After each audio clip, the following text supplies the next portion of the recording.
జ్యోతిర్మడోలు దేవా, నీకు స్తోత్రాలు చెల్లించుకుంటున్నాం నాయన. కనికరము గల దేవుడవు నీవే, నీతి స్వరూపుడవు నీవే, జీవం గల దేవుడవు, అద్భుతకరుడవు, ఆలోచన కర్తవు, బలవంతుడైన దేవుడవు, నిత్యుడగు తండ్రివని ఈ ఉదయకాలపు వేళ మిమ్మల్ని స్తుతిస్తున్నాం, కీర్తిస్తున్నాం, ఆరాధిస్తున్నాం తండ్రి.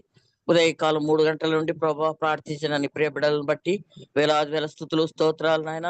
అయ్యా, వారికి ఇచ్చిన తలాంతుని బట్టి స్తుతులు చెల్లించుకుంటున్నాను తండ్రి. బిడ్డలందరినీ దీవించండి, ఆశీర్వించండి, నీ కృపలో వర్ధిల్లింప చేయండి. చేసిన ప్రార్థనలు, పెట్టిన మొరలన్నీ తండ్రి మీ సన్నిధికి ధూపములే చేరి ఉన్నాయని నమ్ముతున్నాం ప్రభా. తగిన కాలం ముందు జవాబును గ్రహించే దేవుడు అని విశ్వసిస్తూ మీకు వేలాది వేల స్తుతులు స్తోత్రాలు చెల్లించుకుంటున్నాం. పాటల ద్వారా మిమ్మల్ని మహిమపరిచిన, గణపరిచిన బిడ్డలందరినీ బట్టి వందనాలు. మంచి ఆరోగ్యం ఇచ్చి బిడ్డలను వర్ధలింప చేయండి, మీ కృపలో భద్రపరచమని వేడుకుంటున్నాం. ఇంకా చక్కగా మిమ్మల్ని నానా పాడి స్తుతించే భాగ్యం బిడ్డలకు అనుగ్రహించమని మీ ప్రార్థిస్తున్నానయ్యా. అదే విధంగా నా తండ్రి, నా దేవా, బైబిల్ చదివిన బిడ్డలను బట్టి స్తోత్రాలు చెల్లించుకుంటున్నాం. నాయన, చేరి వచ్చిన ప్రియ బిడ్డలందరినీ బట్టి వందనాలయ్యా. అయ్యా తండ్రి, మమ్మల్ని సజీవ లెక్కలో ఉంచి ఉదయకాలంలో అసజీవమైన దేవుణ్ణి ఆరాధించుటకు, ఆయన వాక్యాన్ని ధ్యానించుటకు మీరు ఇచ్చిన కృప కొరకై వేలాది వేల స్తుతులు స్తోత్రాలు చెల్లించుకుంటున్నానైనా తండ్రి. ఉదయకాలమున మా కొరకైనా మీరు ఆయత్తపరిచిన దైవజన్ని బట్టి వేలాది వేల స్తోత్రాలు చెల్లించుకుంటున్నాను. చైతన్య ప్రజలను బట్టి స్తోత్రాలు. ఆయన్ను, ఆయన కుటుంబాన్ని, ఆయన పరిచర్యను నిండారుగా దీవించమని వేడుకుంటున్నానయ్యా తండ్రి. మీరేనైనా కోటగా, కొండగా ఉండి బిడ్డలనైనా కాపాడుతారమని వేడుకుంటున్నాం. నార్త్ ఈస్ట్ లో పరిచర్య చేస్తున్న దైవదాసులను జ్ఞాపకం చేసుకోండి ప్రభా. వారికి ఎలాంటి తొందరలు, ఇరుకులు, ఇబ్బందులు కలగకుండా నాయనా తండ్రి, మీ యొక్క పరిచర్యలోనైనా నా తండ్రి వారు కొనసాగుటకు సహాయం దయచేయమని మీ సన్నిధిలో ప్రార్థిస్తున్నానయ్యా తండ్రి ప్రభా. ఎంతో క్లిష్ట పరిస్థితులు గుండా క్రైస్తవ బిడ్డలు వెళ్తున్నారయ్యా తండ్రి. సమస్తాన్ని చూస్తున్న దేవుడు అని నమ్ముతున్నాం నాయన తండ్రి. మీరే మా తండ్రి ఆశ్రయ దుర్గమై ఉండి నాన్న మమ్మల్ని కాపాడుతాన్ని నమ్మి మీకు కృతజ్ఞతాస్తుతులు చెల్లించుకుంటున్నాం. మా రాష్ట్రాన్ని, మా దేశాన్ని కాపాడమని వేడుకుంటున్నాం నాయన. యుద్ధ వాతావరణం తండ్రి ప్రభా మీరు తప్పించండి, నెమ్మది దయచేయండి నాయన తండ్రి ప్రభా. సరిహద్దుల్లో సమాధానం దయచేయమని మీ సన్నిధిలో ప్రార్థిస్తున్నాను తండ్రి దేవా. వాక్యంకు సిద్ధపడినటువంటి నిబిడను నాయన మీరు సిలువ చాటును మరుగుపరచండి ప్రభా.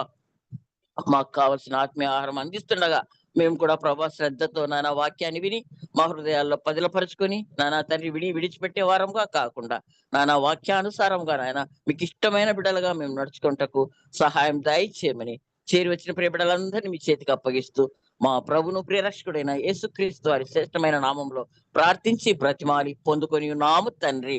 ఆమెన్, ఆమెన్. హల్లెలూయా. ఆమేన్, హల్లెలూయా. ప్రైజ్ లాడక దేవుని నామానికి మహిమ కలుగును గాక. Praise Lord. ఇప్పుడు వచ్చిన పరిశుద్ధులందరికీ దేవుని నామంలో వందనాలండి. ఈ సమయంలో మనకు వాక్యాన్ని అందించడానికి దైవాన్ని చిత్తముగా ఏర్పరచబడినటువంటి పాస్టర్ చైతన్య గారు మనకు వాక్యాన్ని అందించడానికి సిద్ధంగా ఉన్నారండి. పాస్టర్ చైతన్య గారు మనకు అందరికీ సుపరిచితులే. కొత్త వారి కోసం, సభా మర్యాద కోసం చిరుపరిచయం. పాస్టర్ అయ్య గారిని పరిచయం చేయడం గౌరవంగా భావిస్తా ఉన్నాను. పాస్టర్ చైతన్య గారు వారి ప్రియ సతీమణి గారు జానెట్ గారు హైదరాబాద్ లోని హైటెక్ సిటీలో క్యాప్స్టన్ చర్చ్ పరిచర్య స్థిరపడుటకు పాటుపడిన సేవకులు. వీరి పరిచర్య దక్షిణాసియా మరియు ఆఫ్రికా ప్రాంతాల్లో అనేక సేవా పరిచర్యలకు సహకారం అందిస్తూ ఉంది. పాస్టర్ చైతన్య గారు మరియు జానెట్ గారులకు హోషియా మరియు సలోమి అనే ఇద్దరు సంతానం కలరు. బెంగళూరులోని SABC నుండి థియాలజీలో గ్రాడ్యుయేట్ మరియు లైఫ్ పసిఫిక్ యూనివర్సిటీ కాలిఫోర్నియా నుండి స్ట్రాటజిక్ లీడర్షిప్ లో పోస్ట్ గ్రాడ్యుయేట్ విద్యలో అభ్యసించినటువంటి పాస్టర్ చైతన్య గారు తెలుగు అసెంబ్లీస్ ఆఫ్ గాడ్ కు చెందిన సేవకులు. పాస్టర్ చైతన్య గారు శిక్షణ పొందిన నాయకత్వ కోచ్ మరియు జాన్ మ్యాక్స్వెల్ టీంలో సహ ఉపదేశకులు. అయ్యగారి కుటుంబాన్ని దేవుడు దీవించిన విధానాన్ని బట్టి దేవునికి వందనాలండి. వెల్కమ్ టు అయ్యగారు. ప్లీజ్ అండి. థ్యాంక్ యూ అండి. Thank you doctor Swaroop. Thank you for your introduction. మరొకసారి మీ అందరితో కలిసి దేవుణ్ణి ఆరాధించడానికి, దేవుని సన్నిధిలో సమయం గడపడానికి దేవుడు ఇచ్చిన అవకాశాన్ని బట్టి దేవునికి నేను స్తోత్రం చెల్లిస్తూ ఉన్నాను. ఈ దినం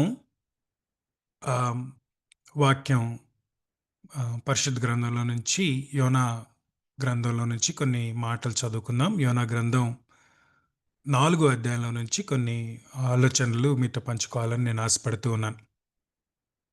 యోనా గ్రంథం 4వ అధ్యాయం 11 వచనాలు ఉన్నాయి. ఆ 11 వచనాలు చదువుతాను. యోనా దీనిని చూచి బహు చింతాక్రాంతుడై కోపగించుకొని, యెహోవా, నేను నా దేశమందుండగా ఇట్లు జరుగునని నేను అనుకుంటిని గదా!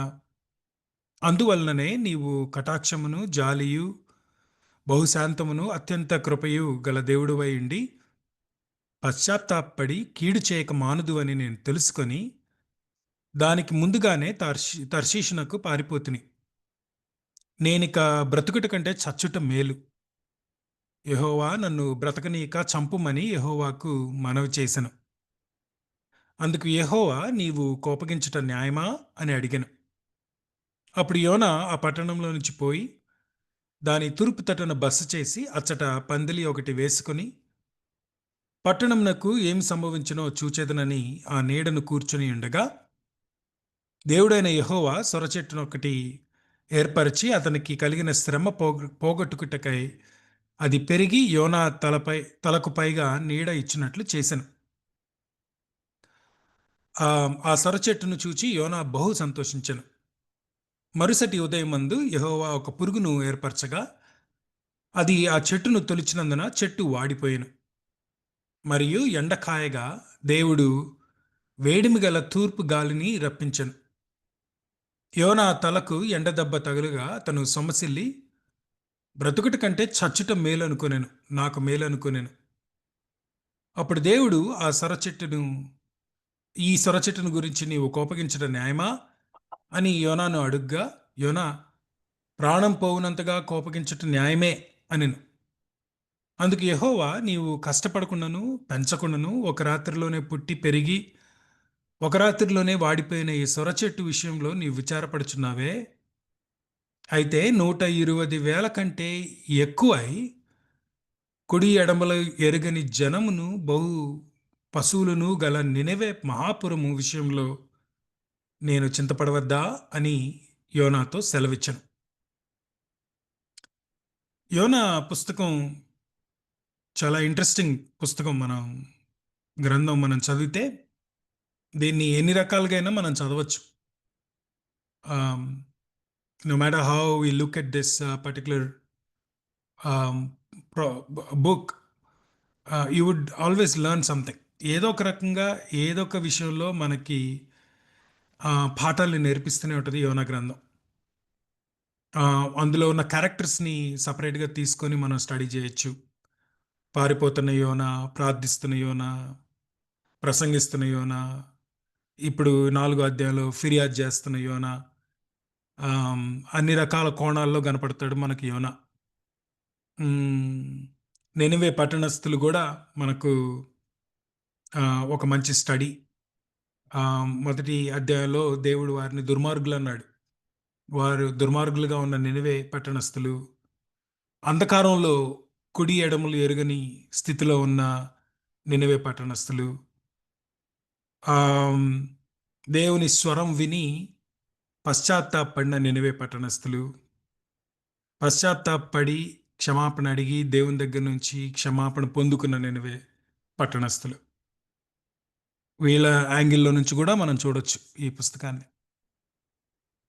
And we can also look at it from the angle of God, as we look at how God's character gets evolved, manifested to us through this wonderful book. ప్రేమించే దేవుడు, మనుషుల పట్ల శ్రద్ధ కలిగిన దేవుడు, వారిని రక్షించుకోవాలని తపన పడే దేవుడు, క్షమాపణ అడిగినప్పుడు ఎటువంటి వారినైనా క్షమించే దేవుడు. ఇప్పుడు ఈ 4వ అధ్యాయంలో యోనాతో సంభాషణ మనం గమనిస్తే ఓపిక్గా నేర్పించే ఉపదేశకుడిగా కూడా దేవుడు మనకు కనబడతాడు. So it's a fascinating book itself. The book itself, no matter how many times we read it. చిన్న గ్రంథం, బాగా సుపరిచితమైన సంఘటన యోనా ప్రయాణం మనందరికీ.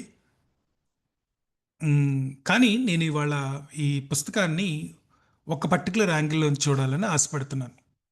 4వ అధ్యాయం ఎందుకు చదివించానంటే, నా ఉద్దేశంలో ఈ గ్రంథం దేవుడు మనకి ఎందుకు ఇచ్చాడు అంటే, ఆ 4వ అధ్యాయంలో నుంచి దేవునికి యోనాకు జరిగిన సంభాషణలో నుంచి మనకి పాఠం నేర్పించాలన్న ఉద్దేశంతో దేవుడు ఈ గ్రంథాన్ని మన చేతికి అందించాడని నేను నమ్ముతున్నాను.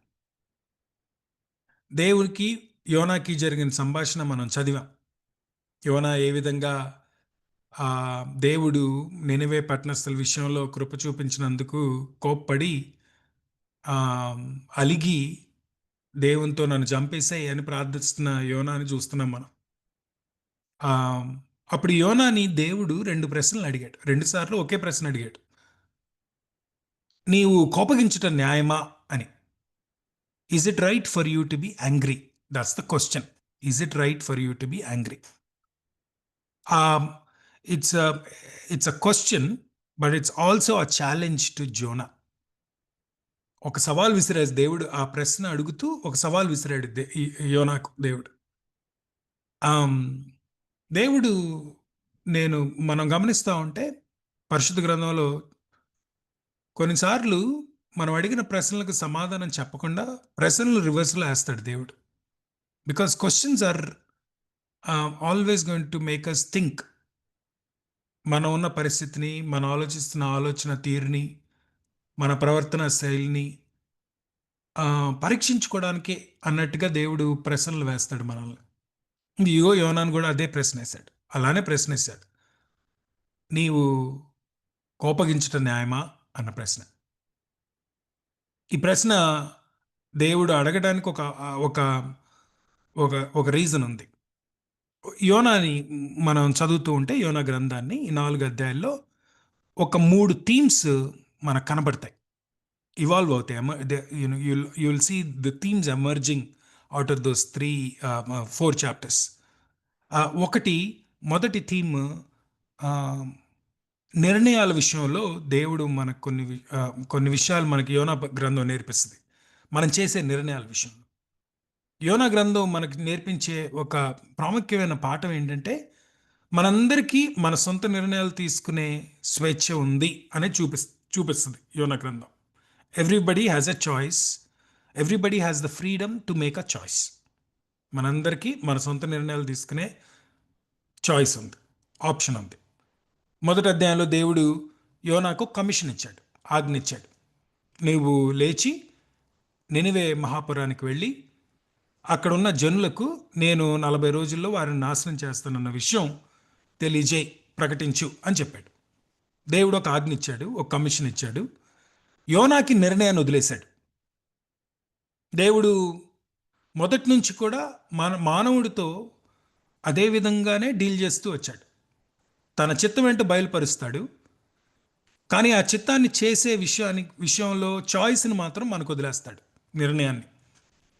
ఇప్పుడు ఆయన ఇచ్చిన ఆజ్ఞను చేయాలా వద్దా అన్న నిర్ణయం చేసే అధికారం, స్వేచ్ఛ యోనాకు ఉంది.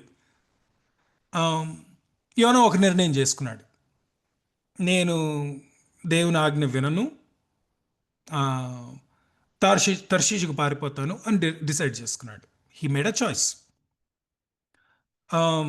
నినివే పట్టణస్థులు సువార్త విన్నప్పుడు, సువార్త కాదనుకోండి, అసలు యోనా ప్రకటించిన విధానం చూస్తే అది సువార్తలాగే కనపడదు మనకు.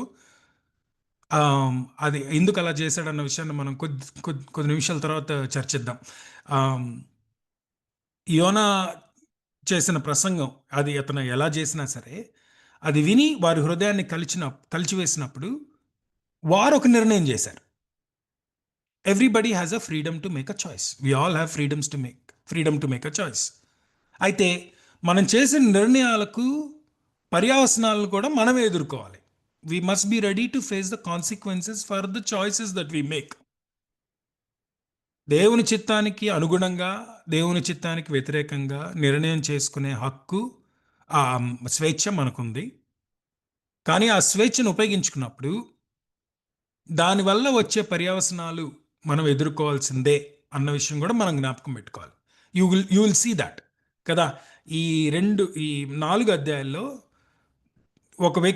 ప్రతి వ్యక్తికి తమ నిర్ణయం చేసుకునే హక్కు దేవుడు ఇచ్చేశాడు. వారు నిర్ణయించుకున్నప్పుడు దాని పర్యవసనాలు కూడా వాళ్ళు ఎదుర్కొనే స్థితికి కూడా వారు రావటం మనం చూస్తాం. యోనా దేవుని ఆజ్ఞను వినకుండా పారిపోవాలని నిర్ణయించుకున్నాడు. దానివల్ల వచ్చిన పర్యవసనాలను ఎదుర్కొన్నాడు. దేవుని మాట విని మారుమనసు పొందాలని నిర్ణయించుకున్నాడు. దానివల్ల వచ్చే పర్యవసనాన్ని ఎదుర్కొన్నాడు. ఆ నినివే పట్టణస్థులు దేవుని స్వరాన్ని విని పశ్చాత్తాపడి మారుమనసు పొందాలని నిర్ణయించుకున్నారు. తమ చెడు నడతలను వదిలివేయాలని నిర్ణయించుకున్నారు. దానివల్ల వచ్చిన పర్యవసనాన్ని వారు ఎదుర్కోగలిగారు. So everybody has the freedom to make a choice. Everybody has to face the consequences of the choices that they make.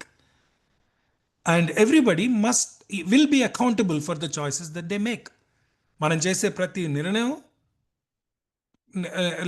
నిర్ణయానికి లెక్కప్ప చెప్పాల్సి వస్తుంది ఖచ్చితంగా. మనం ఏ నిర్ణయం చేసినా సరే, ఇది you can see that in the book of Jonah very clearly. So అదొక థీమ్, మనం చూడగలిగే థీమ్ ఈ పుస్తకంలో.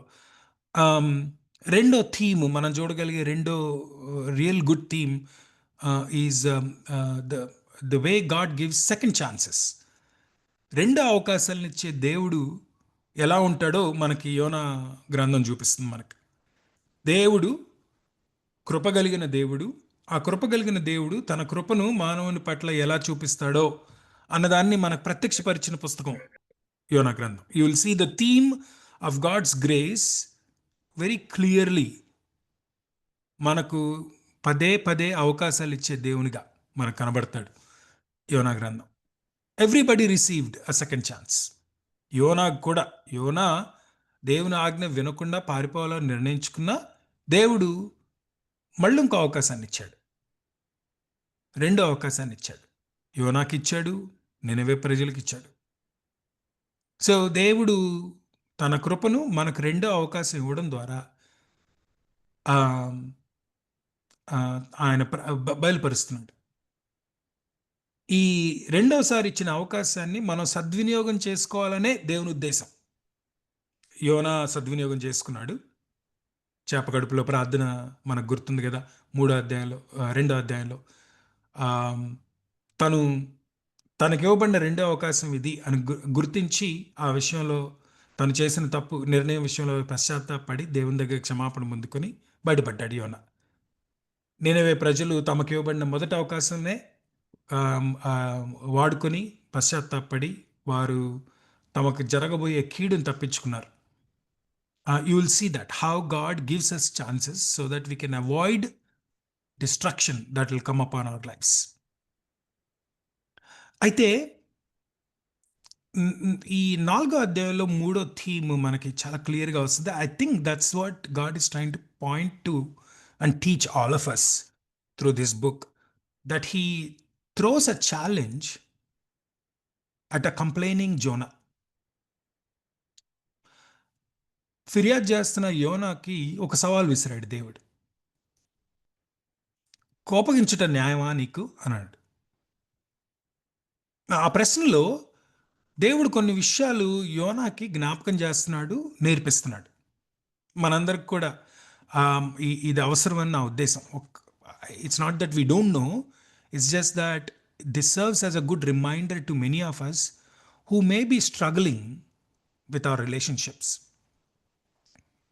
యోనాకి కోపం ఎందుకు వచ్చింది? అసలు యోనా కోపం గురించి ఒకసారి ఎక్స్ప్లెయిన్ చేస్తాను చూడండి. యోనా దీనిని చూచి బహుచింతాక్రాంతుడై కోపగించుకొని అని ఉంది మొదటి వచనం. ఇంగ్లీష్లో it displeased Jonah exceedingly. It displeased Jonah exceedingly అని ఉంటుంది ఇంగ్లీష్ ట్రాన్స్లేషన్లో. మనం ఏ ట్రాన్స్లేషన్ చూసుకున్నా this displeased Jonah, this angered Jonah, ఏ రకంగా అయినా సరే దీనిని చూచి యోనా దేనిని చూచి 3వ అధ్యాయం ఆఖరి వచనంలో మనకి దేనిని చూసి యోనా చింతాక్రాంతుడయ్యాడో కనపడుతుంది మనకి. ఈ నినవే వారు తమ చెడు నడతలను మానుకొనగా వారు చేయుచున్న క్రియలను దేవుడు చూచి పశ్చాత్తాపుడై వారికి చేయుదునని తాను మాట ఇచ్చిన కీడు చేయక మానెను. God relented from destroying them. That's how chapter 3 ends. ఎవరినైతే నాశనం చేస్తున్నాను అని చెప్పమని యోనాను పంపించాడో వాళ్ళు తమ నడతను మార్చుకున్నారు గనక వారు మార్చుకున్న నడతను చూచి దేవుడు ఆ, వారికి చేయాలనుకున్న నాశనాన్ని చేయకుండా మనసు మార్చుకున్నాడు. అది పాయింట్. దానిని చూచి యోనా కోపం వచ్చింది. యాక్చువల్గా హీబ్రూ పదాన్ని ఎక్స్ప్లెయిన్ చేస్తాను ఇక్కడ. యోనా దీనిని చూచి బహుచింతాక్రాంతుడై డిస్ప్లీజ్డ్. ఏంటి డిస్ప్లీజ్ చేసింది? దేవుడు నినవే వారి పట్ల చూపించిన కృప, దయ, కటాక్షం యోనా కోపం వచ్చింది, కోపం తెప్పించింది. దీనిని చూచి, ఈ దీనిని అనే పదాన్ని మనం తెలుగులో కానీ ఇంగ్లీష్లో కానీ ఆ సంఘటనని పాయింట్ చేస్తూ రాసుకున్నాం. కానీ హిబ్రూలో రా అనే పదం మాత్రం వాడాడు గ్రంథకర్త. రా రా అంటే యాక్చువల్గా వికెడ్నెస్ అని అర్థం. ఎలా తెలుసు నాకు అంటే, మొదటి అధ్యాయంలో దేవుడు యోనాతో మాట్లాడుతూ మొదటి అధ్యాయం 2వ వచనంలో arise and go to Nineveh, that great city, and cry against it, for their wickedness has come before me అంటాడు. వారి దోషము, నినవే పట్టణస్థుల దోషము అన్న పదం చూసారా? యాక్చువల్గా ఆ దోషం అనే పదాన్ని రా అంటాం హీబ్రూ భాషలో. ఇదే పదం రా దోషానికి వాడిన హీబ్రూ పదమే 4వ అధ్యాయం 1వ వచనంలో కూడా వాడబడింది. యోనా రా దీనిని చూచి అన్నప్పుడు రా అన్న పదం వాడాడు అక్కడ గ్రంథకర్త. ఎందుకు ఇది చెప్తున్నానంటే, యోనా దృష్టిలో దేవుడు నినవే పట్టణస్థుల పట్ల చూపించిన కృప, దయ దోషంలాగా కనపడుతుంది. That's what I'm trying to point out. Jonah feels God's mercy and grace towards Ninevites is wickedness. మన హృదయం ఎంత దిగజారిపోతే, ఎంత కుంచుకుపోతే మనం అలా ఆలోచిస్తామండి అసలు. That's a problem with Zona. ఎంతగా చిన్నబుచ్చుకున్నాడు అంటే, ఎంతగా మొహం మార్చుకున్నాడు అంటే, ఇతరుల పట్ల దేవుడు చూపిస్తున్న కృపను చూసి ఈయన కోపం వచ్చేస్తుంది. అది మంచిది కాదు అన్న మైండ్లోకి వెళ్ళిపోయాడు యోనా. దీన్నే మనం బిటర్నెస్ అంటాం ఇంగ్లీష్లో. తెలుగులో అపకారేచ్ఛ అని అంటాం. ద్వేషం కాదు, విద్వేషం కాదు. ఇది విద్వేషాన్ని దాటేసి, ప్రతీకారేచ్ఛను దాటేసి అపకారేచ్ఛకి వెళ్ళిపోయింది అనమాట. అంటే నాకు మంచి జరగాలి, అవతలోడికి మంచి జరగకూడదు అంతే అన్న మైండ్లో ఉన్నాడు యోనా. ఒక దైవజనుడు, దేవుని పరిచర్యలో ఉన్న వ్యక్తి అసలు అలా ఆలోచించచ్చా అండి? ఆలోచించకూడదు కదా. అసలు మనం అలాంటి స్థితిలోకి వెళ్ళటం అనేది జరగకూడదు కదా టెక్నికల్గా. కానీ మనందరం కూడా ఏదో ఒక సమయంలో అలాంటి మనసుతో సఫర్ అవుతాం. God's forgiveness towards others seemed like evil to Jonah. అందుకనే దేవుడు ఈ ప్రశ్న అడుగుతున్నాడు, కోపగించట న్యాయమా? నీవు కోపగించట న్యాయమా? ఎందుకు నువ్వు చిన్నబుచ్చుకుంటున్నావు? నీకెందుకు కోపం వస్తుంది? యోనా కోపం రావడానికి చాలా కారణాలు ఉంటాయి. ఒకటి, నినవే ప్రజలు అంటే అష్షూరు దేశస్థులు ఇజ్రాయేలుల్ని బాగా శ్రమ పెట్టారు అంతకుముందు. నినవే వారి క్యాపిటల్ సిటీ కనుక ఈ అష్షూరు దేశస్థులు ఇజ్రాయెల్ దేశం మీద ఎప్పుడు యుద్ధానికి వచ్చినా వారిని ఓడించినా భయంకరంగా బహు కష్టాలు పెట్టేవాళ్ళు. చాలా వికెడ్ పీపుల్, మామూలుగానే వాళ్ళు చాలా వికెడ్ పీపుల్, భయంకరులు, చాలా ఇన్హ్యూమన్గా బిహేవ్ చేసేవాళ్ళు. ఎవరి మీద అయితే వాళ్ళు కాంకర్ చేస్తారో, ముఖ్యంగా ఇజ్రాయేలీల పట్ల. మీకు గుర్తుందో లేదో, మనస్సేని కూడా ఇట్లానే ఒకసారి మనస్సే మీద యుద్ధానికి వచ్చి అష్షూరు దేశస్థులు మనస్సేని బంధించి ముక్కుకి గొలుసేసి లాక్కెళ్ళారు. అంత భయంకరులు వాళ్ళు. యోనాకి వారి పట్ల కోపం ఉండడం సహజం. ఆ పాయింట్కి మళ్ళీ వస్తాను నేను. వారి పట్ల కోపం ఉండడం, ద్వేషం ఉండడం కరెక్టే అనిపిస్తుంది మనకి. Remember that. ఆ కోపం ఇప్పుడు ఎవరి మీద అయితే ఆ కోపం పెట్టుకుని ఉన్నాడో వారిని దేవుడు క్షమించడం. ఇది నచ్చట్లేదు యోనాకు. ఫస్ట్ ఆఫ్ ఆల్ నా ఉద్దేశంలో యోనా అంత త్వరగా ఎందుకు అప్సెట్ అయి ఉంటాడంటే, వీళ్ళు అసలు మారు మనసు పొందుతారని అనుకొని ఉన్నాడు. ఇంత త్వరగా మారతారు అని అనుకొని ఉన్నాడు. వాళ్ళేమో మాట వినగానే మారు మనసు పొందారు. వాళ్ళు మారు మనసు పొంది పశ్చాత్తాపడి ఉపవాసం ఉండి ఆ దేవుని దగ్గర క్షమాపణ అంత క్విక్గా అడుగుతారు అనుకొని ఉన్నాడు. సరే, వాళ్ళు అడిగితే అడిగారు. దేవుడు అంత త్వరగా వాళ్ళ విషయంలో కృప చూపిస్తాడని కూడా అనుకొని ఉన్నాడు. He did not like God showing mercy to them that fast. అంత త్వరగా దేవుడు తన మనసు మార్చుకొని సర్లే వదిలేద్దాం అని నిర్ణయించుకోవడం యోనాకు నచ్చి ఉండదు. పైగా దేవుడు నా దేవుడు కదా, మనకు చెందినోడు కదా, వాళ్ళకి చెందినోడు కాదు కదా, వాళ్ళు అసలు ఈ దేవుడిని ఆరాధించరు కదా, ఈ నా దేవుడు మా ప్రజలకు చెందినవాడు కనుక నన్ను ట్రీట్ చేయడం వేరు, వాళ్ళని ట్రీట్ చేయడం వేరుగా ఉండాలి కదా అన్న మనస్తత్వం కూడా ఉండుంటుంది నాకు. ఈ థింక్ అబౌట్ దిస్. ఇవన్నీ ఒక్కసారి యాడ్ అయ్యేసరికి ఒక రకమైన ఉక్రోషం, ఒక రకమైన అపకారేచ్ఛ యోనాలోకి వచ్చేసింది. ఇప్పుడు దాన్ని డీల్ చేస్తున్నాడు దేవుడు యోనాతో ఈ ప్రశ్న అడగడం ద్వారా. నీవు కోపగించటం న్యాయమా అని. నీవు కోపగించటం న్యాయమా అని అడగటంలో దేవుడు ఒక 2 ప్రాముఖ్యమైన పాఠాలు నేర్పిస్తున్నాడని నా ఉద్దేశం, ఆయనకు మనకు. ఒకటి, కృపలో పక్షపాతానికి స్థానం లేదు అని జ్ఞాపకం చేస్తున్నాడు యోనాకు. Grace has no place for a biased mind. కృపలో, దేవుని కృపలో పక్షపాతానికి స్థానం లేదు. Everyone is equal in the sight of God. ఏ వ్యక్తి అయినా సరే, వాడు ఎలాంటి వాడైనా సరే, ఎక్కడోడైనా సరే, ఏ జాతికి చెందినోడైనా సరే, వాడు క్రైస్తవుడా, క్రైస్తవేతరుడా, విశ్వాస అవిశ్వాస, దేంతో సంబంధం లేదు. కృపకు అందరూ సమానమే. There is no bias in God's mind. హెబ్రీలు తనను ఆరాధిస్తున్నారు గనక హెబ్రీలకు ఒక రకమైన న్యాయం, నినవే వాళ్ళు తనను ఆరాధించరు గనక వారికి ఒక న్యాయం చూపించే దేవుడు కాదు. వీరి పట్ల ఒక రకమైన కృప, వారి పట్ల ఒక రకమైన కృప చూపించే దేవుడు కాదు. దేవుడు కృప అందరికీ ఒకే రకంగా చూపిస్తాడు. Everyone is treated equally in the sight of God. Jonah ఏమనుకున్నాడంటే, ఈయన నా దేవుడు, మాకు చెందినోడు, మా కుటుంబానికి, మా జాతికి చెందినోడు కనుక మమ్మల్ని ట్రీట్ చేసే పద్ధతి వేరు, అవతలని ట్రీట్ చేసే పద్ధతి వేరు అన్న మైండ్లో ఉన్నాడు. అది తప్పు యోనా అని జ్ఞాపకం చేస్తున్నాడు దేవుడు యోనాకు. యోనా, నువ్వు అలా అనుకోవడం తప్పు, నువ్వు ఆలోచనతో కోపం తెచ్చుకోవడం ఇంకా తప్పు.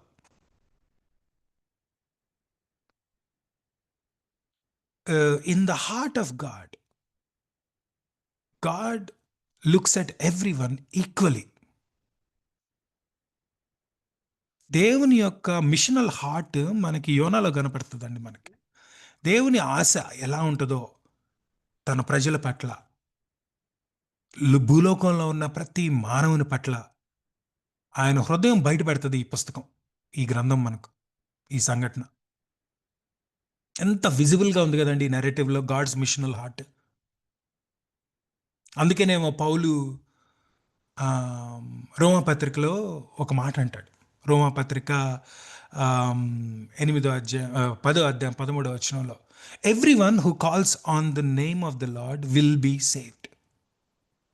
ఎవ్రీవన్, రిమెంబర్ దిస్,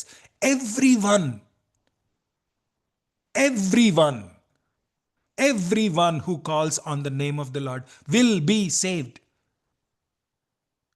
ఆయన నామంలో, యేసు నామంలో క్షమాపణ అడిగిన ప్రతి వ్యక్తికి, ఆ వ్యక్తి ఎవడు, ఎక్కడోడు, ఎంత భయంకరుడు, ఎంత పాపం చేశాడు, ఎంత దిగజారిపోయాడు, దేంతో సంబంధం లేదు అసలు. Everyone who calls on the name of the Lord will be saved. ఇది యోనాకి జ్ఞాపకం చేశాడు దేవుడు, మనకు కూడా జ్ఞాపకం చేస్తున్నాడు. గుర్తుపెట్టుకోండి, మనకు శ్రమ కలిగించే వాళ్ళు ఇప్పుడు మనల్ని ఆ శ్రమలకు పాలు చేసి మనల్ని హింసించేవారు ఒక దినం ఆయన వైపు తిరిగి దేవా నన్ను క్షమించంటే దేవుడు క్షమిస్తాడు వాళ్ళను.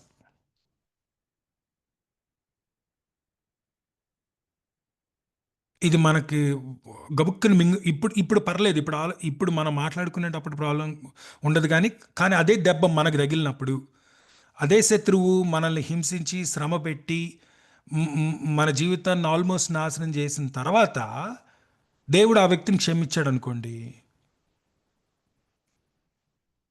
ఆ టైంలో యోనాలాగే ఫీల్ అయ్యే అవకాశం ఉంది మనం కూడా. అందుకే ముందుగానే మనకు నేర్పిస్తున్నాడు అనమాట యోనాని చూపించి, you cannot have a heart like that. Grace has no place for partiality, grace has no place for a biased mind. యేసుక్రీస్తులో అందరూ సమానులే అంటాడు గలతీలకు రాస్తూ ఇదే పౌలు. గలతీ పత్రిక 3:28-29 వచనాల్లో యూదుడు, గ్రీకు, పురుషుడు, స్త్రీ, యజమాని, బానిస, ఈ తేడా లేవు దేవునిలో. Everybody is equal in the sight of God. Remember this, there is no one who is unworthy, there is no one who cannot be redeemed in this world. దేవుని కృప పొందకుండా ఉండే, అర్హత లేకుండా ఉండే వ్యక్తి కానీ, ఇక రక్షింపబడలేని అంత ఘోరమైన పాపి కానీ ఈ లోకంలో ఎవడు లేడు. అది యోనా జ్ఞాపకం చేశాడు, మనకు కూడా జ్ఞాపకం చేస్తున్నాడు దేవుడు. Remember, there is no one who is unworthy to receive the grace, there is no sinner who cannot be saved. Grace has the power to transform anyone. దేవుని కృపకున్న గొప్పతనం, శక్తి అది. ఎటువంటి వ్యక్తినైనా, నినివేలాంటి వ్యక్తులను కూడా మార్చగలదు. ఇది ఆ ప్రశ్న అడగడంలో జ్ఞాపకం చేస్తున్నాడు, నేర్పిస్తున్నాడు యోనాకు. యోనా, కృపలో పక్షపాతానికి స్థానం లేదు. కానీ అన్నిటికంటే అంతకంటే ఎక్కువగా ఇంకొక పాఠం నేర్పించాడు దేవుడు యోనాకు. కృప పొందుకున్న జీవితంలో అపకారేచ్ఛకు స్థానం లేదు. Bitterness has no place in a grace filled life. Remember this. అది యోనాని ఆ ప్రశ్న 2 సార్లు అడిగాడు కదా. యోనా, ఇది నీకు న్యాయమా? Is it right for you to be angry అని అడగడంలో ఆయన ఉద్దేశం ఏంటి? యోనా, నువ్వు అసలు కోప్పడకూడదు, కోప్పడే అవకాశం లేదు నీకు అంటున్నాడు. You cannot get angry. ఎందుకంటే ఇదే కృప, ఏ కృప అయితే నేను నినవే వాళ్ళకు చూపిస్తున్నానో అదే కృప నీ పట్ల కూడా చూపించాను నేను అని జ్ఞాపకం చేస్తున్నాడు యోనాకు. మరి ఆ కృప అందుకున్న నువ్వు అపకారేచ్ఛ ఎలా కలుగుంటావు? అలా ఉండకూడదు కదా నువ్వు. Let me explain this. యోనాకి జరిగిన అన్యాయం లెజిటిమేట్ అయి ఉండొచ్చు. అంటే యోనాకు జరిగిన గాయం లెజిటిమేట్ అయ్యింది. అంటే యోనా అని ఎందుకు అంటున్నానంటే, ఇజ్రాయెల్ అందరికీ తగిలింది కనుక ఆ గాయం, అసీరియన్స్ చేతిలో, నినివే వాళ్ళ చేతిలో. నిజమే, అది లెజిటిమేట్ గాయం. Jonah's hurt may be legitimate, ఎందుకంటే Assyrians were wicked, they were cruel people, they were insensitive people, they were inhuman people, they treated Israelites inhumanly. So మన జీవితంలో కూడా మనకు కలిగిన దెబ్బ నిజమే అయి ఉండొచ్చు. అది సత్యమే, వాస్తవం, నిజమే. ఏ వ్యక్తి విషయంలో మనం ఇప్పుడు కొంచెం కోపంలో ఉన్నామో ఆ వ్యక్తి మనల్ని నిజంగానే హర్ట్ చేశాడు, మనల్ని మోసం చేశారు, మనల్ని నిజంగానే గాయపరిచారు, మన కుటుంబాన్ని, మన పరిచయను ఆల్మోస్ట్ నాశనం చేశారు. కరెక్టే, అది వాస్తవం, no doubt about it. Our hurt may be legitimate. కానీ నువ్వు హర్ట్ అయినా కూడా నీ విషయంలో నేను చూపించిన కృప ఉంది కదా, అది జ్ఞాపకం చేస్తున్నాడు యోనాకు. God is reminding him, Jonah, but I showed grace to you. మరి నువ్వు గ్రేస్ అందుకున్నప్పుడు బిటర్నెస్ ఎలా ఉంటుంది? నీలో ఉండకూడదు కదా. ఎందుకంటే నువ్వు వాళ్ళని చూసి, వాళ్ళు భయంకరులు, వాళ్ళు పాపులు, వాళ్ళు ద్రోహులు, వాళ్ళు నన్ను గాయపరిచారు, నన్ను హింసించారు, నన్ను మోసం చేశారు అని నువ్వు వాళ్ళ గురించి మాట్లాడుతున్నావు. మరి నీ జీవితంలో నేను చేయలేదా? నువ్వు మాత్రం నా మాట విన్నావా? పారిపోలేదా నువ్వు కూడా? You also rebelled against me. You also Ryan away. You also were disobedient to my call. నేను ఇచ్చిన పిలుపు విషయంలో నువ్వు కూడా అవిధేయత చూపించావు కదా. నువ్వు కూడా సరే, ఫస్ట్ ఆఫ్ ఆల్ నా మాట వినకుండా పారిపోయావు. 2, అవిధేయత చూపించావు. మొత్తానికి నిన్ను క్రమశిక్షణలో పెట్టి వెనక్కి తీసుకొచ్చి ఇక్కడ నుంచోబెడితే నువ్వు చెప్పిన వాక్యం ఒకసారి చూడు, ఎలా చెప్పావు. నువ్వు మాత్రం సరిగ్గా చెప్పావు వాక్యం. Think about this. I think that's what God is trying to remind Jonah 3వ అధ్యాయంలో మనం నినవే పట్టణానికి వెళ్ళి యోనా చేసిన ప్రసంగం మనందరికీ తెలుసు కదండి. 5 మాటల ప్రసంగం కదండి అది. 5 మాటల ప్రసంగం. ఆ 3 రోజుల పాటు ఈ చివరి నుంచి ఆ చివరి వరకు నినవే పట్టణం మొత్తం ఎంత గొప్పదంటే 3 దినాల ప్రయాణం అని రాయబడి ఉంది మనకి. 3వ వచనంలో చూస్తాం మనం ఆ విషయం. ఈ నినవే పట్టణానికి పోయి ఈ 3 దినాల ప్రయాణం అంత పరిమాణం గల పట్టణం కనుక ఈ 3 రోజులు ప్రతిదినం మార్నింగ్ నుంచి రాత్రి వరకు ప్రయాణం చేస్తా 40 దినాలు నినవే పట్టణం నాశనం అయిపోద్ది అని చెప్తున్నాడు. అంతే. 40 days నినవే వుడ్ బి డిస్ట్రాయిడ్. అదేం ప్రసంగం అండి అసలు. ఎంత కడుపులో ఎంత మంట పెట్టుకొని ఆ ప్రసంగం చేస్తుంటాడు చెప్పండి. ఎంత తప్పుడు ఆలోచనతో చెప్పుంటాడు ఆ ప్రసంగం. ఎందుకంటే నినవే పట్టణస్థులకి 40 రోజుల్లో నాశనం వస్తుందని చెప్తున్నాడు, కానీ ఎందుకు వస్తుందో చెప్పలేదు. ఇప్పుడు ఆ నాశనాన్ని తప్పించుకోవడానికి వాళ్ళు ఏం చేయాలో చెప్పలేదు. ఇంతకీ ఆ నాశనం ఎవరు చేస్తున్నారో కూడా చెప్పలేదు. His message was so cryptic, so close fisted. అంటే అసలు ఆయన ఉద్దేశం ఏంటి? నేను ప్రసంగం అయితే చేస్తాను, దేవుడు చెప్పమన్నాడు కాబట్టి చెప్పాలి, ఇంకా తప్పదు, వీళ్ళు మాత్రం మారుమనసు పొందకూడదు ఎట్టి పరిస్థితుల్లో అని అనుకున్నాడు. దేవుడు ఇప్పుడు అడుగుతున్నాడు, నువ్వు కోపగించడం న్యాయమా అని అడగటంలో ఆయన ఏమన్నాడంటే యోనాతో, నువ్వు మాత్రం లేవా వాళ్ళలాగా ఇన్సెన్సిటివ్గా చేయలేదా? నువ్వు కూడా మనసులో ఒకటి పెట్టుకొని ఇంకో మాటలు మాట్లాడలేదా? మరి నీ విషయంలో కూడా నేను కృప చూపించాను కదా. మరి ఇంత కృప నువ్వు పొందుకున్నవాడివి, ఇంకొక వ్యక్తి ఎవరైతే నిన్ను ఆ వ్యక్తి నిన్ను హర్ట్ చేసి ఉండొచ్చు, కరెక్టే. మరి ఆ వ్యక్తి పశ్చాత్తాపడి క్షమించమని అడిగితే నేను కృప చూపిస్తే నీకెందుకు కోపం? You shouldn't be, right? Yes, నీ గాయం నిజమైందే, కానీ నీలో ఉన్న అపకారేచ్ఛ అన్యాయం అంటున్నాడు దేవుడు. నీవు కోపగించడం న్యాయమా అంటే నీ కోపం అన్యాయం యోనా అంటున్నాడు అనమాట దేవుడు. నేను ఎలాంటి నా ప్రజల పట్ల ఎలాంటి హృదయం కలిగి ఉన్నానో నువ్వు కూడా అలాంటి హృదయమే కలిగి ఉండాలి కదా. నా ప్రేమను, నా కృపను రుచి చూసినోడివి కదా. నా ఉద్దేశంలో యోనాకి ఎక్కడ ఉడికిపోయి ఉంటుందంటే డిసిప్లినరీ ప్రాసెస్ వీళ్ళ విషయంలో తప్పించాడు దేవుడు, అందుకు కోపం వచ్చేసి ఉంటుంది. యోనాని ఒక పెద్ద డిసిప్లినరీ ప్రాసెస్లో తీసుకెళ్ళాడు దేవుడు. మాట వినకుండా పారిపోతుంటే తుఫాన్లో ఇరుక్కునేటట్టు చేశాడు.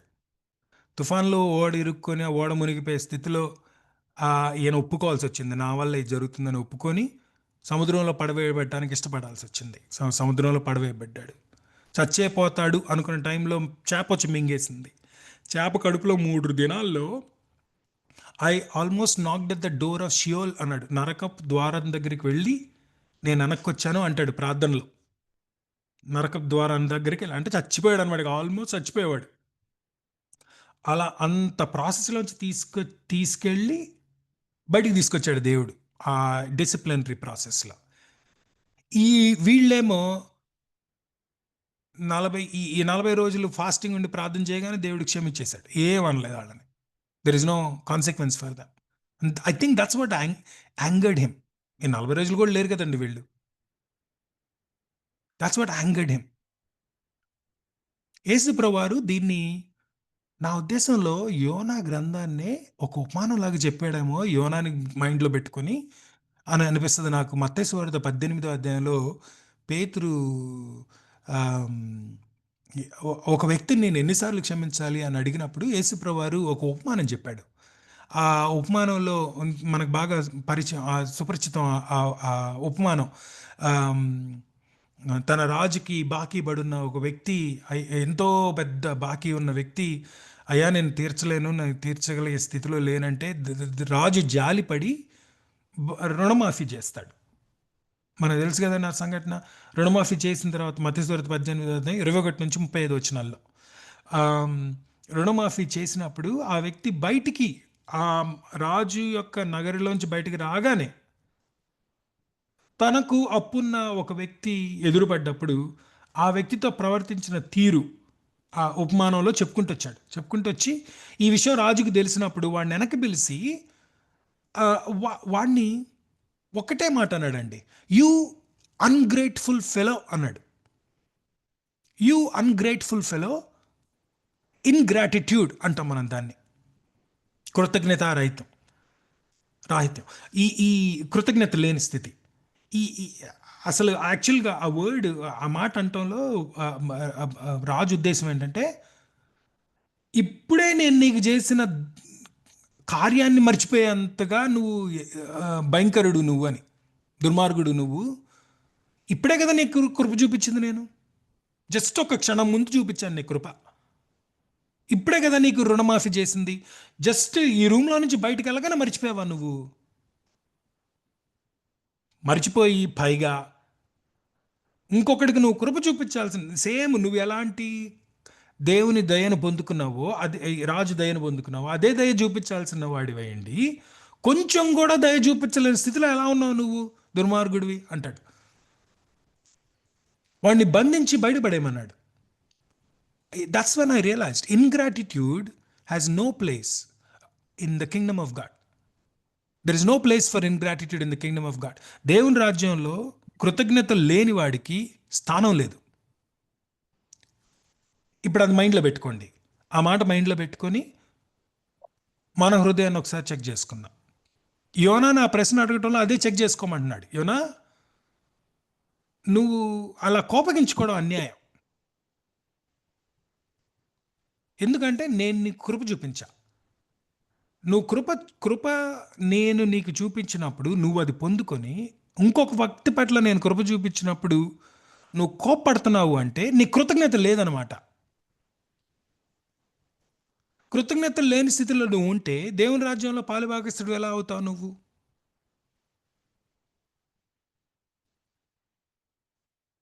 It's a very serious lesson కదండి మనందరికీ. చాలా important lesson for all of us to learn. As people who receive the grace of God, we really need to deal with our bitterness.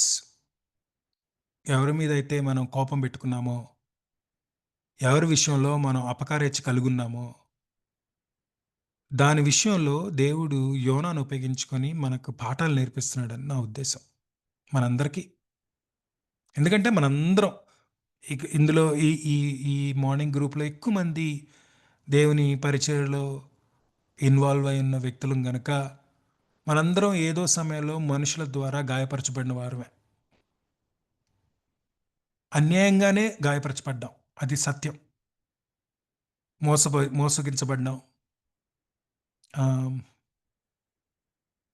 Betray చేయబడ్డాం. We all carry those hurts. అందుకనే I felt like we all need to remind ourselves of Jonah. ఎంత వ్యక్తులు మనల్ని గాయపరిచినా కూడా దేవుడు మన పట్ల చూపించిన కృపను జ్ఞాపకం చేసుకోవాల్సిన అవసరం మనకుంది. I think that's what God is teaching Zona. 3 మాటల్లో చెప్పేస్తాను దేవుడు యోనా నాకేమి నేర్పించాడో యోనా ద్వారా. మొదటిది, యోనాకు, నాకు, మనకు దేవుడు నేర్పిస్తున్న మొదటి విషయం, నీకివ్వబడిన రక్షణ, నీ విమోచన జ్ఞాపకం చేసుకో ఎప్పటికప్పుడు అని చెప్తున్నాడు యోనాకు. Remember your redemption Jonah. నీకు న్యాయమైనా, నువ్వు కోపగించటం న్యాయమా అని అడగటంలో దేవుడు, నువ్వు రక్షింపబడలేదా, ఆ రక్షణ జ్ఞాపకం చేసుకో నువ్వు ఒకసారి అంటున్నాడు అనమాట. నీ విమోచన కార్యాన్ని జ్ఞాపకం చేసుకో. నువ్వు ఏ స్థితిలో నుంచి ఏ స్థితిలోకి ఈ స్థితిలోకి ఎలా వచ్చావు జ్ఞాపకం చేసుకో. ఎలాంటి పాపం చేసావు నువ్వు, ఎలాంటి ద్రోహం చేసావు నా పట్ల నువ్వు. నేను నీ కృప చూపించలేదా, నిన్ను క్షమించలేదా, మనలో కొంతమందికైతే మనం చేసిన తప్పు విషయంలో మనం ఎదుర్కోవాల్సిన పర్యవసనాలను కూడా దేవుడు తప్పించాడండి. నాకైతే జరిగిందది. మీకు జరిగిందో లేదో నాకు తెలీదు. కొన్నిసార్లు నేను చేసిన తప్పుడు నిర్ణయాల వల్ల పరిచర్యలో గూడా ఆహ్, నేను ఎదుర్కోవాల్సిన పర్యవసనాలను తప్పించాడు దేవుడు క్షమాపణ అడిగినప్పుడు. మనలో చాలా మందికి మనం పోగొట్టుకున్న దాన్ని తిరిగి కట్టాడు దేవుడు. మనం చేసిన తప్పుల వల్ల, మన అవిధేయత వల్ల, మన పాపం వల్ల మనం పోగొట్టుకున్నది గూడా మనల్ని క్షమించి, తిరిగి కట్టి, తన పిలుపుని తిరిగిచ్చి మనల్ని ముందుకు నడిపించాడు. యోనా విషయంలో జరిగింది అదే కదండీ. God forgave him his disobedience. ఆయన అవిధేయతను క్షమించాడు. క్షమించి ఆ వ్యక్తిని తిరిగి తన పిలిపిచ్చి మళ్ళీ పంపించాడు. రెస్టోరేషన్ చేశాడు మినిస్ట్రీని. సో అది జ్ఞాపకం చేస్తున్నాడు. Zona, remember how I redeemed you. అంతేకాదు, రిమెంబర్ యువర్ రిడీమర్. నేనెవరినో కూడా జ్ఞాపకం పెట్టుకో అంటున్నాడు అనమాట ఆ ప్రశ్న అడగడంలో. అందుకే ఆ తర్వాత ఆ చెట్టును ఉపయోగించుకొని దేవుడు ఒక పాఠం నేర్పించాడు. రెండోసారి ఆ సొర చెట్టుని ఎందుకు ఎందుకు తీసుకొచ్చాడు, ఎందుకు తీసాడంటే ఇది ఒక విషయం జ్ఞాపకం చేస్తున్నాడు. యోనా, నువ్వు కష్టపడలేదు, నువ్వు బెంచలేదు, రాత్రిలో పుట్టి రాత్రిలో పోయింది ఆ సొర చెట్టు. దాని విషయంలో నువ్వు కోప్పడుతున్నావే, చచ్చిపోయేంత కోప్పడుతున్నావే, నన్ను చంపే అని 3 సార్లు అన్నాడు కదండి ఈ అధ్యాయంలో. ఈ గ్రంథం అంతట్లో ఎన్నిసార్లు అన్నాడు నన్ను చంపే అని యోన. మనం కూడా ఎన్నిసార్లు అలాంటి ప్రార్థన చేస్తుంటాం, నన్ను చంపేదేవా, నా వల్ల కాదు ఇలాంటి తట్టుకోవడం అని. ఆ, నువ్వు ఆ, అంత కోపం పెట్టుకున్నావు, చచ్చిపోయేంత కోపం పెట్టుకున్నావు లోపల మనసులో. ఈ చెట్టు విషయంలో, నువ్వు చేయని చెట్టు విషయంలో, నువ్వు నాటని చెట్టు విషయంలో, నువ్వు పెంచని చెట్టు విషయంలో, నువ్వు కాయని చెట్టు విషయంలో నీకెంత కోపం ఉంటే, మరి 1,20,000 మంది ఉన్నారు ఆ పట్టణంలో. వాళ్ళందరినీ నేను కదా నా స్వహస్తాలతో తయారు చేసుకుంది, నేను కదా వాళ్ళని తీసుకొచ్చింది భూలోకానికి. వారు నా బిడ్డలు కదా, వారి విషయంలో నేను ఎట్లా ఉండాలి మరి? ఆ ప్రశ్న అడగటంలో దేవుడు యోనాకు ఒక విషయం జ్ఞాపకం చేస్తున్నాడు. యోనా, నువ్వు కరెక్ట్ థియాలజీ కలిగున్నావు. రెండో వచనంలోనే సాలిడ్ థియాలజీ చెప్పాడండి యోనా.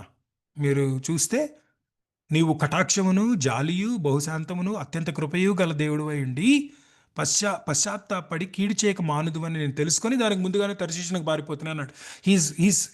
You are saying the right theology. నువ్వు చెప్పేది కరెక్టే.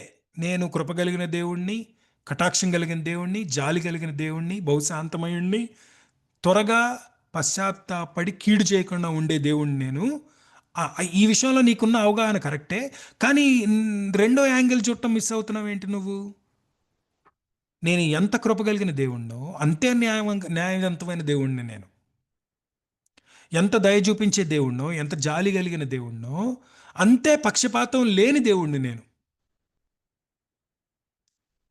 ఎంతగా నేను అత్యంత కృపను చూపిస్తానో అంతగానే నేను నా చిత్తం విషయంలో సార్వభౌముణ్ణి.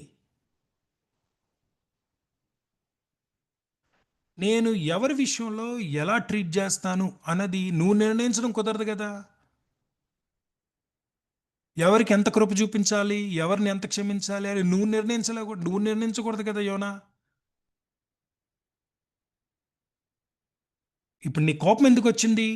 నీకంటే ఎక్కువ కృప వారికి చూపించారన్న ఫీలింగ్ నీది, అందుకు నీ కోపం. నేను ఎవరి విషయంలో వారు ఆ కృప పొందుకోవడానికి అర్హులు కాదు అనేది నీ ఉద్దేశం, అందుకు నీ కోపం. నువ్వు అలా కోపించుకోవడం న్యాయమేనా? అసలు నేను సార్వభౌముణ్ణి కదా. మనుషుల విషయంలో నా చిత్త ప్రకారం నేను చేస్తాను. కనుక నీ కోపం ఎందుకు వచ్చింది? నీ విషయంలో నేను కృప చూపించాను కదా. నీ విషయంలో నీకు నీ పరిచర్ని తిరిగి అప్పచెప్పాను కదా. నీకు రెస్టరేషన్ ఇచ్చాను కదా.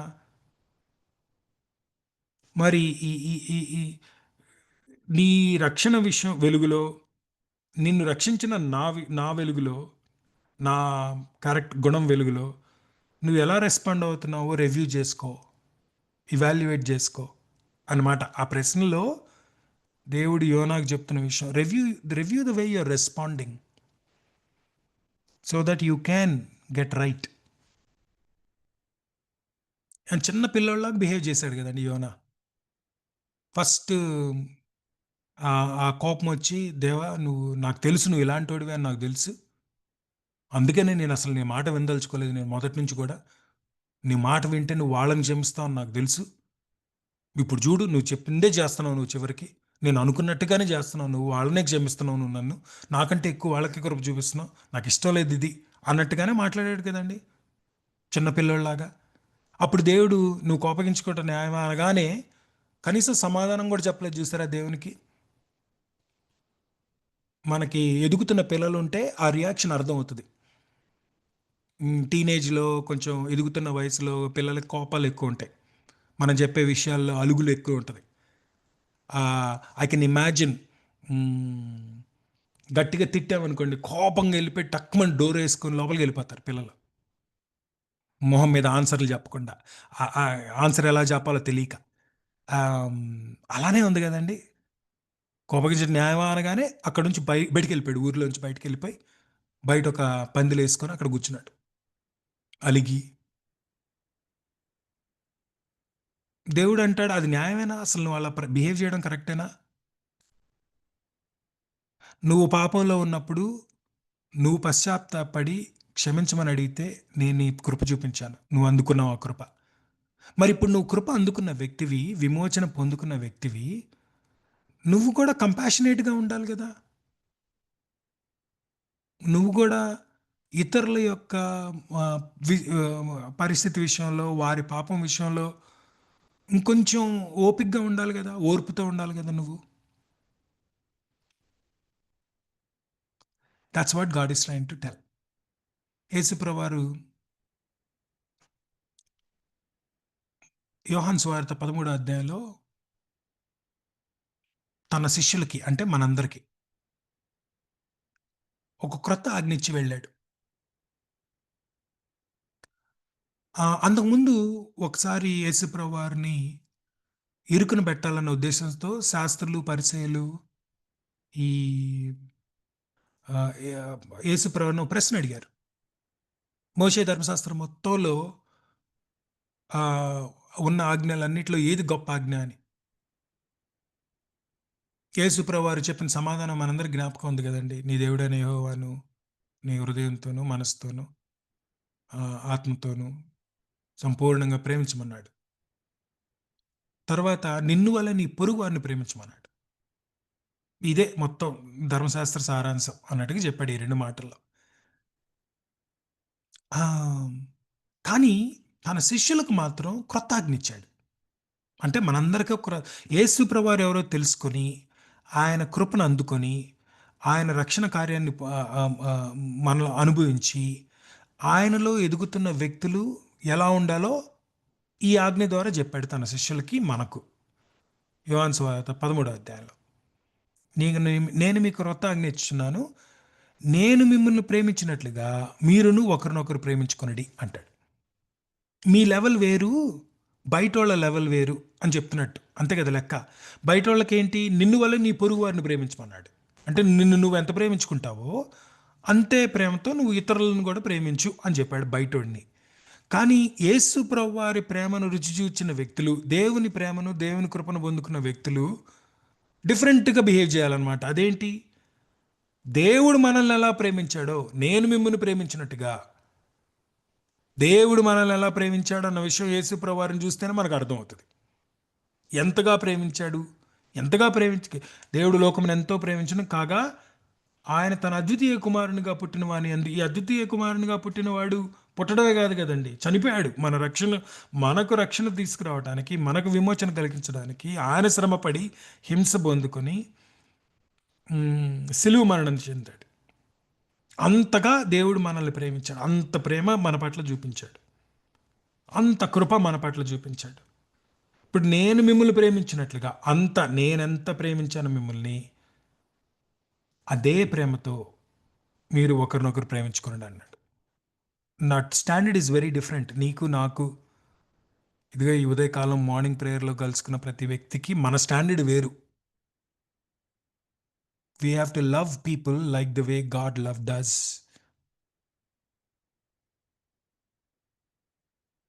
యోనాకు అదే జ్ఞాపకం చేశాడు. యోనా, నీకు నినవే పట్టణస్తులకు సంబంధం లేదు యోనా. నీ లెవెల్ వేరు. నువ్వు కృపను అందుకున్న వాడివి, కృపను పొందుకున్న వాడివి, కృపను అనుభవించిన వాడివి. ఆ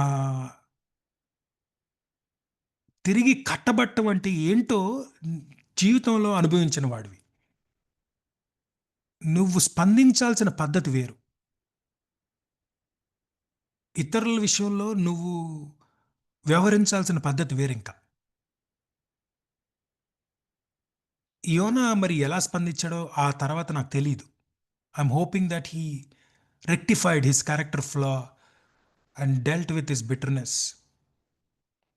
కానీ ఆ యోనా గ్రంథం ముగించబడిన విధానం కూడా ఆల్మోస్ట్ ఆ ప్రశ్నతోనే ఎండ్ అయిపోయింది చూసారా. మనకు కూడా అలా ఆ ప్రశ్న వదిలేస్తున్నాడేమో దేవుడు. నువ్వు ఆలోచించుకో.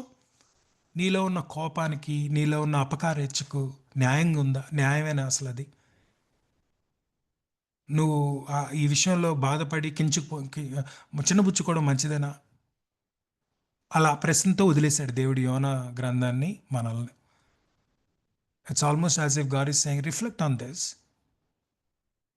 And reevaluate your life and response in the light of your redemption, in the light of the Redeemer who redeemed you. May God help us to reflect on this. ఇవి మనందరికీ దేవుని ప్రజలుగా, దేవుని కృపను అనుభవించిన వ్యక్తులుగా, దేవుని పరిచర్యలో ఇన్వాల్వ్ అయిన వ్యక్తులుగా మనందరం ఎప్పుడూ జ్ఞాపకం పెట్టుకోవాల్సిన విషయాలు పదే పదే. ఎందుకంటే మనల్ని పదే పదే మనుషులు గాయపరుస్తారు కనుక, మోసం చేస్తారు కనుక, వారి పట్ల మనం అపకారేచ్ఛ కలిగి ఉండడం, బిటర్నెస్ కలిగి ఉండడం మంచిది కాదు. అది మన క్యారెక్టర్‌ని నాశనం చేస్తది. ఆల్మోస్ట్ దిగజారిపోయాడు చూసారా? అంత అంత రెస్టరేషన్ జరిగి మళ్ళీ ఆల్మోస్ట్ కింద పడిపోయేంత పనయింది యోనాకు క్యారెక్టర్‌లో. దేవుడు ఓపికగా నేర్పించాడు. మనకు గూడా అట్లానే నేర్పిస్తున్నాడేమో ఓపికగా ప్రతిదినం. So that we can get back and move on in our service of God. May God help us to do that. ప్రార్థన చేసుకుందాం. ఒక క్షణం ఎవరంతటి వారం ఈ వాక్య వెలుగులో మనల్ని మనం పరీక్షించుకుందాం. దేవుడు యోనాతో డీల్ చేసిన విధానం మనకు అనేక విషయాలు నేర్పించే విషయం. వ్యక్తిగతంగా నేను చాలా నేర్చుకున్నాను. ఈ ఈ గ్రంథం చదువుతున్నప్పుడు దేవుడు మనల్ని అట్లా అంత సింపుల్‌గా వదిలేసేవాడు కాదు అని ఎంత క్లియర్‌గా అర్థమవుతదో మనకు. మనలో ఏమున్నా సరే వాటన్నిటి విషయంలో శ్రద్ధగా మనకు నేర్పిస్తూ తిరిగి కట్టే దేవుడు. ఇంత గొప్ప దేవుడు మన దేవుడైనందుకు అదెంతో మనకు ఆశీర్వాదం. కనుక అంత ఆశీర్వాదాన్ని అనుభవిస్తూ, కృపను అనుభవిస్తూ, మరి దానికి తగ్గట్టుగా ప్రతిస్పందించాల్సిన వ్యక్తులుగా మనం ఉన్నాం గనక, అలా ఉండగలిగినట్లు పరిశుద్ధాత్మ దేవుడు ఆ విధంగా మనకు సహాయం చేయనట్లు ప్రార్థన చేసుకుందాం. తండ్రి, మరొకసారి ఈ దినాన్ని బట్టి, ఈ దినం మీరు మాతో మాట్లాడిన మాటలను బట్టి నీకు వందనాలు చెల్లిస్తూ ఉన్నాను. మరొకసారి మీరు జ్ఞాపకం చేసిన విషయాలు, వాటిని బట్టి నీకు వందనాలు ప్రభువా. నీ కృపను పొందుకొని అనుభవిస్తూ ఉన్న మా జీవితాలు ఆ కృప ఇతరుల విషయంలో కూడా ఎలా ప్రదర్శించాలో, ఆ కృప నేపథ్యంలో ఎలా ప్రతిస్పందించాలో మీరు నేర్పించిన మాటలను బట్టి నీకు వందనాలు ప్రభువా. కృపను పొందుకున్న జీవితంలో అపకారేచ్ఛకు స్థానం లేదు అని నువ్వు జ్ఞాపకం చేశావు. దేవుని రాజ్యంలో కృతజ్ఞతారాహిత్యానికి స్థానం లేదు. కృతజ్ఞత లేని వాడికి స్థానం లేదు అని మీరు జ్ఞాపకం చేశారు. కృపలో పక్షపాతానికి స్థావు లేదు అని మీరు మాకు నేర్పించారు. కనుక మాకివ్వబడిన రక్షణను, నీ సార్వభౌమత్వాన్ని జ్ఞాపకం పెట్టుకొని, సరైన రీతిలో ఇతరులతో ప్రతిస్పందించే వ్యక్తులుగా, నడుచుకునే వ్యక్తులుగా, పరిచారకులుగా మమ్మల్ని తయారు చేయమని ప్రార్థిస్తూ ఉన్నాను. మరొకసారి ఈ దినాన్ని బట్టి, మీరు మాకు జ్ఞాపకం చేసిన విషయాలను బట్టి నీకు వందనాలు చెల్లిస్తూ, యేసు నామమున అడిగి వేడుకొనుచున్నాం తండ్రి. ఆమేన్. ఆమేన్. ఆమేన్. Thank you brother. మరి చాలా చక్కని వర్తమానాన్ని యోనా గ్రంథం 4వ అధ్యాయం ద్వారా మరి దేవునికి యోనాకి మధ్య జరిగిన సంభాషణలో దేవుని కృప ఎంత గొప్పదో, మనుషులందరి పట్ల ఎలా ఉందో మరి కళ్ళకు కట్టినట్లు వివరించారు. యోనా గ్రంథం మొత్తాన్ని కవర్ చేస్తూ చక్కగా వివరించినందుకు వర్చువల్ ప్రేయర్ ఫ్యామిలీ తరపున మీకు ప్రత్యేక వందనాలు తెలియజేస్తున్నాను బ్రదర్. మరి మన మధ్యలో ఉన్న పాస్టర్ విజయ్ కుమార్ గారు ముగింపు ప్రార్థన, పరలోక ప్రార్థన ఆశీర్వాదం ఇవ్వాల్సిందిగా కోరుతున్నానండి. తమ్ముడు జాన్సన్ కి జ్వరంగా ఉంది. దయచేసి బ్రదర్ ను కూడా జ్ఞాపకం చేసుకొని ప్రార్థించవలసిందిగా కోరుతున్నానండి.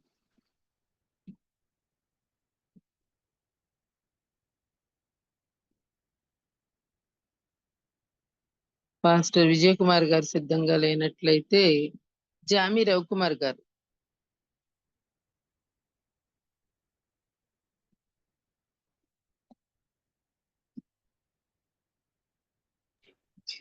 ప్రార్థన చేసుకుందామండి.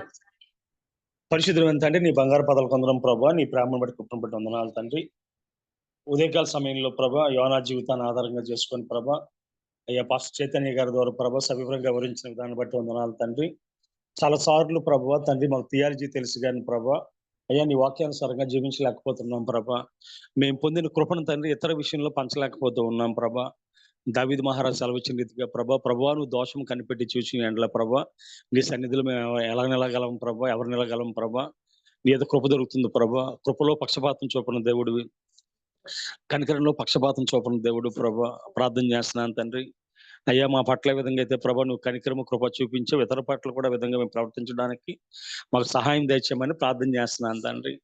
అయ్యా తండ్రి పరిచయంతో ప్రభా దేవతను ప్రభా యోనా గ్రంథాన్ని ముగించావు ప్రభా. మా జీవితంలో ప్రభా ప్రతి ప్రశ్నకు సమాధానం చెప్పగలిగే స్థితిలో మా జీవితాలు ఉంచగలిగే భాగ్యం తెచ్చమని ప్రార్థన చేస్తున్నాను తండ్రి. నీ దాసునికి ఇచ్చిన ప్రభా వాక్య జ్ఞానాన్ని బట్టి, వాక్య అనుభవాన్ని బట్టి వందనాలు చెల్లిస్తున్నాను తండ్రి. ప్రతిదీ ప్రభా సవివరంగా ప్రభా వివరించిన అందుని బట్టి వందనాలు చెల్లిస్తున్నాను తండ్రి. మా జీవితాలు ఒక్కసారి ప్రభా నీ వాక్య వెలుగులో మా అంతరంగాలను ప్రభా పరిశీలన చేసుకొని సరి చేసుకుని ముందుకు సాగలిగే భాగ్యం తెచ్చమని ప్రార్థన చేస్తున్నాను తండ్రి. ఏ విధంగా ప్రభా నిన్నవే ప్రజలు తండ్రి అయ్యా వారి లోపాలు ప్రభా వారికి తెలియజేసినప్పుడు తండ్రి, రాజు మొదలుకొని ప్రభా పశువుల వరకు తండ్రి వారి జీవితాన్ని పశ్చాత్తాపడి సరి చేసుకుని ముందుకు సాగి ప్రభా దీవించబడ్డాయి. అటు కృప మాకు అందరికీ దయచేయమని, అదేవిధంగా యోనా లాంటి మనసు మాకుంటే ప్రభా తీసివేసి ప్రభా నీ కృపను నడవగలిగే భాగ్యం తెచ్చమని ప్రార్థన చేస్తాను. ప్రతిరోజు వాక్యం వినడానికి ఇచ్చిన శాసమైన ప్లాట్ఫామ్ బట్టి ప్రభా నీకు వందనాలు చెల్లించుకుంటూ ఈ వాక్యం చెప్పిన అవసరం జ్ఞాపకం చేసుకోమని, ఎత్తుబడి వాక్యం తండ్రి 30 60 100 ఫలింపు చేయమని, కేవలం వాక్యం విడిచిపెట్టేవారు కాకుండా మా జీవితాలు సరి చేసుకుని ముందుకు సాగే భాగ్యం దయచేయమని ప్రార్థన చేస్తున్నాను. ఈ విధంగా ప్రభా ఈ ప్లాట్ఫామ్ ఏర్పాటు చేసిన దేవతను ప్రభా రత్నకార్ గారిని, వారి కుటుంబాలని, సంస్థని ప్రభా దీవించమని ప్రార్థన చేస్తున్నాను తండ్రి. సహకరిస్తున్న ప్రభా జాన్సన్ ప్రత్యేకంగా జ్ఞాపకం చేసుకో, బిడ్డ అనారోగ్యంతో బాధపడుతున్నాం ప్రభా. కలువరిలో కాచిన రక్తాన్ని బిడ్డ మీద ప్రోక్షించి స్వస్థపరచమని ప్రార్థన చేస్తున్నాను తండ్రి. స్వరూప్ గారిని జ్ఞాపకం చేసుకో, ఝాన్సీ సిస్టర్ని జ్ఞాపకం చేసుకో, ప్రసిద్ధ సిస్టర్ని జ్ఞాపకం చేసుకో, తేజ ఫిలిప్స్ గారిని జ్ఞాపకం చేసుకో ప్రభా. కోటి మనందరినీ దీవించండి. ఎవరైతే తండ్రి ఈ జూమ్ మీటింగ్ లో వాక్యాలు చెప్తూ ఉన్నారో వారందరినీ వారి కుటుంబాలను జ్ఞాపకం చేసుకుని సేవను విశ్రమింపజేయమని ప్రత్యేకంగా ప్రభా ఎవరైతే జూమ్ మీటింగ్ లో పాల్గొని ప్రభా తండ్రి ప్రార్థనలో, ఆరాధనలో ప్రభా అదేవిధంగా ప్రభా సాక్ష్యాలలో మమ్మల్ని ముందు నడిపిస్తూ ఉన్నారు వారిని, వారి కుటుంబాలను, వారి అవసరాలను, వారి యొక్క దాతన ప్రభా ప్రయాణాలను, వారి బిడ్డలను, వారి ఎదుగుదలను ప్రభా ఆర్థిక విషయాలు, ఆరోగ్య విషయాలు అన్నింటిలో మీరు కాచి కాపాడి దీవించి ఆశీర్వదించమని, మీ సమయోచితమైన సహాయం వారు దయచేయమని ఈ చిన్న ప్రార్థన మా ప్రభును పీకుమాడైన యేసుక్రీస్తు దివ్య నామాన్ని వేడుకుంటున్నాం పరమ తండ్రి. ఆమేన్. పరలోకముందున మా తండ్రి, మీ నామం పరిశుద్ధపరచమన్న గాక, మీ రాజ్యం వచ్చిన మీ చిత్తం పరలోకమందు నెరవేర్చబడినట్లు భూమి గాక. గాక. మాకు కావాల్సిన అనుదిన ఆహారం నేడు మాకు దయచేయము. మళ్ళీ అపరాధం చేయవారిని క్షమించలాగా మా అపరాధాలు మాకు క్షమించు. మమ్మల్ని శోధనలోకి తేకుండా కీడు ఎందుకనగా రాజ్యం శక్తి మహిమ నిరంతరం మీరే ఉన్నావు తండ్రి. ఆమేన్. ఆమేన్. మన తండ్రి అయిన దేవుని ప్రేమ, కుమారుడైన యేసుక్రీస్తు కృప, పరిశుద్ధాత్మ అన్యోన్య సహవాసం వాక్యం చెప్పిన దాసులకు, ఇందులో పాల్గొన్న బిడ్డలకు, జరుగుతున్న వివిఎస్ కార్యక్రమాలకు, మిగిలిన కార్యక్రమాలకు, మీటింగ్స్ కు ఆయన కృప సదాకాలము తోడే నడిపించును గాక. ఆమేన్. ఆమేన్. ఆమేన్. ఆమేన్. Thank you brother. ప్రార్థించిన జామి రవికుమార్ గారికి, వాక్యం అందించిన పాస్టర్ చైతన్య గారికి, అలాగే టెక్నికల్ సపోర్ట్ ఇస్తున్న తమ్ముడు జాన్సన్ కు ప్రత్యేక వందనాలు తెలియజేస్తూ, ఈ మెసేజెస్ అన్ని రికార్డ్ చేయబడుతున్నాయండి, యూట్యూబ్ లో అవైలబుల్ గా ఉంటాయి. మరి పాస్టర్ చైతన్య గారు ఇంతకు ముందు చెప్పిన వాక్యాలు చాలా ఉన్నాయండి, మెసేజెస్ అవన్నీ మీకు అందుబాటులో ఉంటాయి. అబాబి రత్నాకర్ అని టైప్ చేస్తే మీకు అవైలబుల్ గా వస్తాయండి. దానిలో ఆ ఛానల్లోకి వెళ్ళినప్పుడు వారి ఫోటోతో సహా వారు చెప్పిన మెసేజెస్ అన్ని ఉన్నాయండి. దయచేసి వినియోగించుకోవాల్సిందిగా కోరుతున్నానండి. ముగించుకుందామండి. హ్యావ్ ఎ నైస్ డే అండి. థ్యాంక్ యూ అండి అందరికి.